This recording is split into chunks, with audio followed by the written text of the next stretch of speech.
बच्चों, इकाई 4 है पुस्तक हमारी मित्रों।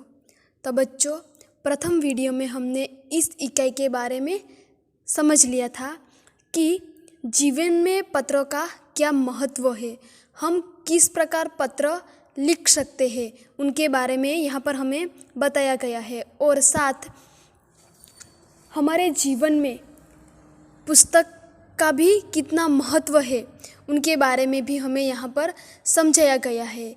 तो बच्चों, आज हम इस इकाई का जो अभ्यास है पेज नंबर 18 पर, उनके बारे में आज हम समझेंगे। तो बच्चों, अभ्यास का प्रथम प्रश्न है कि अगर आप किसी को चिट्ठी लिख रहे हैं तो पता किस क्रम में लिखेंगे, नीचे दी गई जगह में लिखिए। क्या प्रश्न है बच्चों कि अगर आप किसी को चिट्ठी लिख रहे हैं तो आप उनका जो पता है वो किस क्रम में लिखेंगे, उनके बारे में हमें यहाँ पर लिखना है। तो प्रथम क्रम में क्या आएगा? तो प्रथम क्रम में आएगा घर का नंबर, उनके बाद आएगा गली और मोहल्ले का नाम, उनके बाद तीसरे नंबर पर कस्बे, शहर और गांव का नाम, चौथा नंबर पर आएगा खंड का नाम, पांचवा नंबर पर आएगा राज्य का नाम और छठा नंबर पर आएगा पिन कोड नंबर। तो प्रथम हम क्रम में क्या लिखेंगे? घर का नंबर, जैसे कि 11 यानी कि 11। उनके बाद गली और मोहल्ले का नाम, जिसमें हम लिख सकते हैं कि स्टेशन गली। तीसरा है गांव और कस्बे, शहर का नाम, जैसे कि किसी एक शहर का नाम, जैसे कि सोनगढ़। उनके बाद है खंड का नाम, खंड यानी कि जिले का नाम, तो जिसमें हम लिख सकते हैं तापी। उनके बाद है राज्य का नाम, तो राज्य का नाम में हम लिख सकते हैं गुजरात। उनके बाद pin code number, pin code number बच्चों 6 अंक का होता है, जैसे कि 384265। तो बच्चों, पिन कोड नंबर कितने अंक का होता है? तो 6 अंकों का होता है और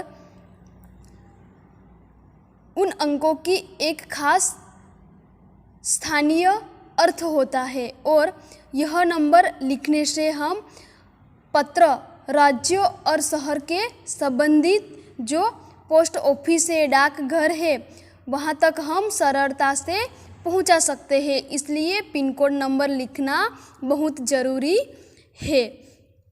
उसके बाद बच्चों, यहाँ पर नीचे लिखा हुआ है कि आपने इस क्रम में ही क्यों लिखा, चर्चा कीजिए। क्या प्रश्न है कि आपने इस क्रम में ही क्यों लिखा, चर्चा कीजिए। तो हमें इस क्रम में लिखा क्योंकि हमारा जो पत्र है वो हम बड़ी आसानी से पहुंचा सकते हैं और इसलिए हमें क्रम में लिखना ज़रूरी है। उसके बाद बच्चों, दूसरा प्रश्न है प्रारूप के आधार पर मित्र को जन्मदिन बधाई के संदर्भ में पत्र लिखिए। तो हमें हमारे मित्रों को जन्मदिन बधाई के संदर्भ में पत्र लिखना है। तो पहले हम क्या लिखेंगे? भेजने वाले का पता। तो जो पत्र लिख रहा है उन व्यक्ति का प्रथम हमें एड्रेस लिखना है, जैसे कि नव शिवम संस्कार सोसाइटी, मणिनगर, सोनगढ़ 394679 0। उनके बाद है दिनांक, तो यहाँ पर हमें लिखना है दिनांक यानी कि तारीख, जैसे कि 8/1/2021। उनके बाद है संबोधन, तो संबोधन यानी कि हम जिसे पत्र लिख रहा है, जैसे कि प्रिय मित्र वैभव, और सखी हो तो प्रिय सखी प्रियांशु। इस प्रकार हम संबोधन लिख सकते हैं। संबोधन के बाद है अभिवादन, और अभिवादन के बाद है पत्र लिखने का कारण। तो हम किस प्रकार अभिवादन लिख सकते हैं, जैसे कि कई दिनों से तुम्हारा पत्र नहीं मिला, ऐसा लगता है जैसे तुम हमें भूल गए हो, लेकिन आज अचानक महिमा ने मुझे याद दिलाया कि 15 जनवरी को तुम्हारी 13वीं सालगिरह है। सालगिरह यानी कि जन्मदिन। इस पत्र द्वारा मैं तुम्हें बधाई भेज रहा हूँ, और मैं ईश्वर से प्रार्थना करता हूँ कि वह तुम्हें स्वस्थ, सुखी और दीर्घायु बनावे। दीर्घायु यानी कि लंबा आयुष्य दे। तुम हमेशा सफलता की सीढ़ियाँ चलते हुए आगे बढ़ते रहो। इस प्रकार हम अभिवादन और पत्र लिखने का कारण लिख सकते हैं। उनके बाद है अन्य समाचार। अन्य समाचार में हम क्या लिख सकते हैं कि यहाँ सब कुशल है यानी कि खुश है। आशा है आप सब भी कुशल होंगे। और उनके बाद है समाप्ति। समाप्ति में हम लिख सकते हैं कि परिवार में बड़ों को प्रणाम, छोटी बहन को भी बहुत बहुत प्यार। और यहाँ पर है संबंध यानी कि तुम्हारा मित्र, और उनके बाद नीचे नाम लिखने, तुम्हारा मित्र वैभव। इस प्रकार बच्चों हम पत्र लिख सकते हैं। तो जिसमें पहला पत्र भेजने वाले का पता, उनके बाद दिनांक, उनके बाद संबोधन, उनके बाद अभिवादन, उनके बाद पत्र लिखने का कारण, उनके नीचे अन्य समाचार और समाप्ति, और लास्ट में संबंध और पत्र लिखने वाले का नाम। बच्चों प्रश्नों 3 है। अपने मित्रों को चिट्ठी भेजना चाहते हो तो ठीक से अपनी जगह पर पहुँचे ऐसा पता लिखिए। तो बच्चों यहाँ पर है एक पोस्ट कार्ड हमें दिया गया है, तो हमें क्या करना है, हमारे मित्रों को चिट्ठी भेजना है। तो इसलिए हमारे मित्रों को ये चिट्ठी पत्र मिले, इसलिए हमें इस जगह पर अच्छी तरह से उनका एड्रेस पता लिखना है, और यहाँ पर नीचे पिन कोड नंबर भी हमें लिखना है, ताकि अच्छी तरह से हम हमारे मित्र तक इस पत्र को पहुँचा सके।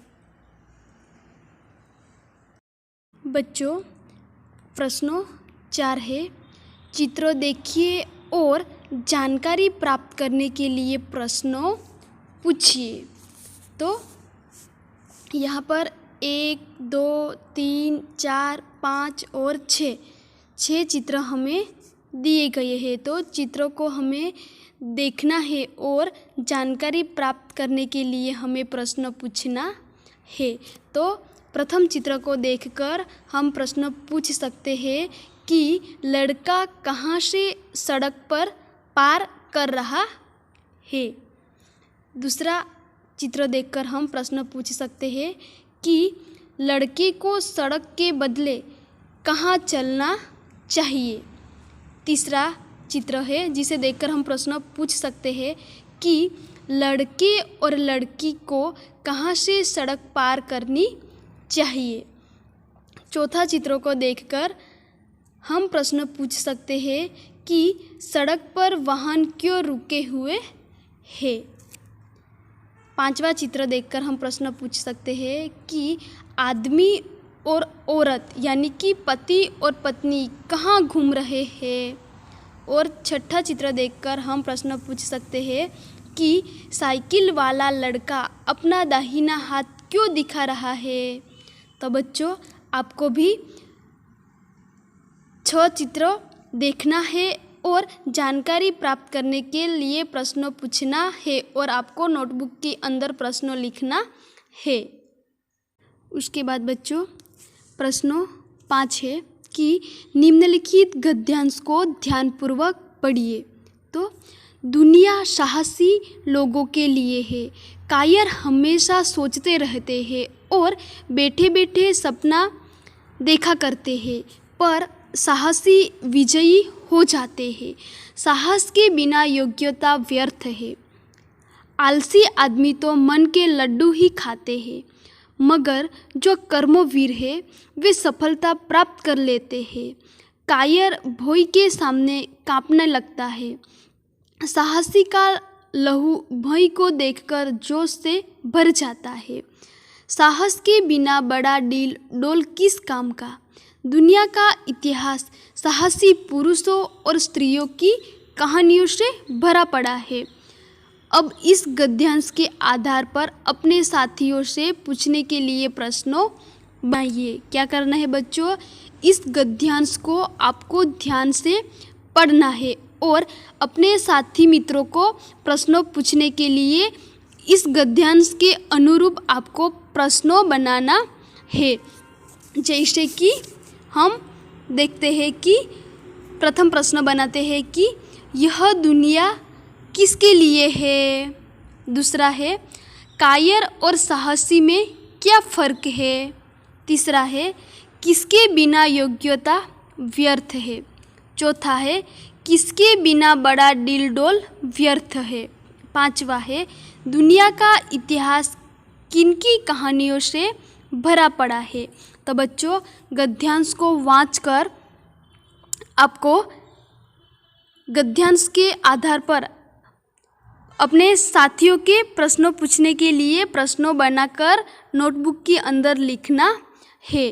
तो बच्चों आपको होमवर्क में अभ्यास का प्रश्नों 1, प्रश्नों 2, प्रश्नों 3, प्रश्नों 4 और 5 नोटबुक के अंदर लिखना है और प्रश्नों 1 और 2 और 3 आपको पाठ्यपुस्तक के अंदर भी लिखना है।